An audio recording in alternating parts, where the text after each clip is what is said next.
আমরা শুকরিয়া আদায় করি, আজকে আমরা দেশ গড়ার একটা সুযোগ পেয়েছি। শুধু আমাদের কয়েকজনের ত্যাগের কথা বলেই আমরা শেষ করি না কখনো। এই দেশের মানুষের সকলের ত্যাগকে আমরা সম্মান দিই এবং সম্মান করি, কারণ নতুন ভাবে যদি দেশটা গড়তে হয় তাহলে এই দেশের সকলের প্রয়োজন, যার জন্য আমরা আন্দোলন করেছি, সংগ্রাম করেছি, এই জাতির জন্য, এই দেশ গড়ার জন্য। আপনারা ওলামা মাশায়েখ বৃন্দ এই সমাজের একটা দর্পণ, সমাজের আয়না, সমাজটাকে আপনারা গাইড করেন।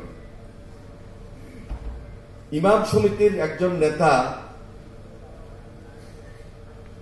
মাওলানা কাজী আবু হুরায়রা, তার বক্তব্যটি আমি খুব ভালোভাবে শোনার চেষ্টা করেছি। তিনি এই জাতির প্রয়োজনে, এই সমাজের প্রয়োজনে যে কথাগুলো উল্লেখ করেছেন, আমি তাকে অভিনন্দন জানাই এবং ধন্যবাদ জানাই।